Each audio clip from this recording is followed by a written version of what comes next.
We all walk around on solid ground, right? Like, at least we think we do. Yeah. But then, like, something like that magnitude 7.7 earthquake that just hit Myanmar, well, near Mandalay, on the 28th, it makes you really remember how powerful, like, nature really is. Yeah.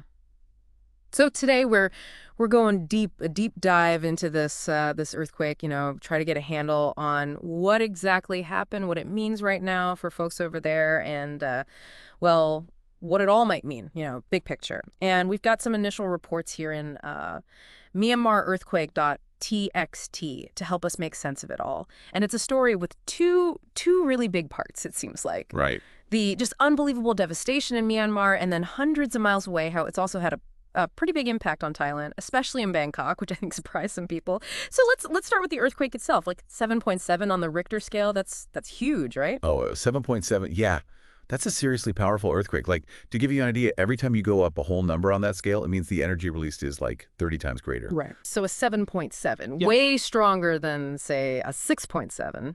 And where this one hit, near Mandalay on March 28th, right along the Xinging Fault. Well, that fault line is, known for being seismically active because it's in a zone where those big tectonic plates, they're always kind of like pushing and grinding against each other. All that pressure builds up, and then bam, earthquake. And, well, we've seen how far those effects can reach. Yeah, you said it far. I mean, over 600 miles away in Bangkok, they felt it. Yeah. And we're getting reports from southern China, Vietnam, Bangladesh, even as far as India, they felt the tremors. I mean, that really shows you how much energy we're talking about here. Yeah. But the real, like, the heart of the story, at least right now, seems to be in Myanmar and Thailand. Yeah. Let's talk about Thailand first, Bangkok especially, because even if the damage isn't as widespread as in Myanmar, the collapse of that 30-story high-rise, that's getting a lot of attention. Right. It sure is. And when something that big collapses in a city like Bangkok, near a super busy area like the Chatuchak market, you realize, how vulnerable cities can be when they grow really fast. This building was going to be Thailand's Office of the Auditor General, but it wasn't finished yet, which, makes it even weaker when an earthquake hits. And think about all the people working on that building, not just from Thailand, but from nearby countries, too. It shows how connected the economies are in this region, even in a tragedy like this. Yeah, it's hard to imagine, Those reports coming out of Bangkok, they're describing this really violent shaking, and then the building just like crumbles inward and these huge clouds of dust everywhere. I mean, it must have been just total chaos as people were trying to get out. Yeah. And even though, thankfully, the number of people who died in Bangkok isn't as high as in Myanmar right now, it's still at least 6 are confirmed dead, and there are still dozens missing. That's just awful. And they're doing everything they can to find people, right? Excavators, drones, even search and rescue dogs. They're working nonstop. Yeah, they are. And the government's taking it very seriously. The Prime Minister, Shinawatra, she declared Bangkok an emergency zone, even cut her trip short to come back and oversee the response. And for the people in Bangkok, I mean, this kind of earthquake, it's not something they're used to at all. So you can imagine how scary it must be, especially with the aftershocks and everything. And there's so many personal stories, too, like that one about the Cambodian migrant worker who's just desperately waiting for news about their family. It really brings it home, doesn't it? It makes it so real. And then while Bangkok is, it's clearly a major event, when you look at Myanmar itself, the scale of it is just so much bigger. The military government, they're already reporting over 1,600 deaths, and they're saying that number is going to go up, which is just, it's heartbreaking. And with the epicenter so close to Mandalay, it's not surprising that the damage there is so widespread, but it's still hard to grasp. Absolutely. And it's not just like one type of building that was hit in Mandalay.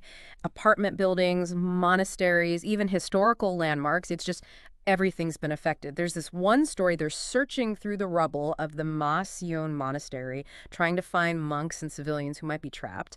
And that monastery, it wasn't just a religious place, it was really important to the community. So it shows how this earthquake has hit people on so many levels, their homes, their faith, their history.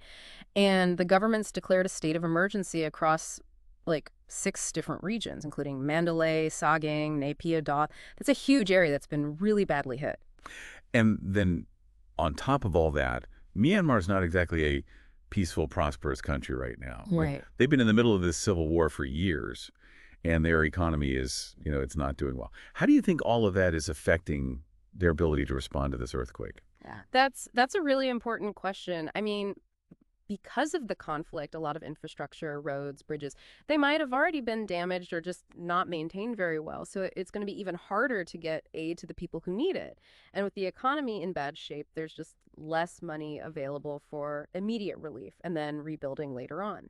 And then on top of all that, you've got this active civil war going on, different groups controlling different areas. So just the logistics of getting aid to everyone who needs it, no matter what side they're on, it's going to be a huge challenge politically and logistically.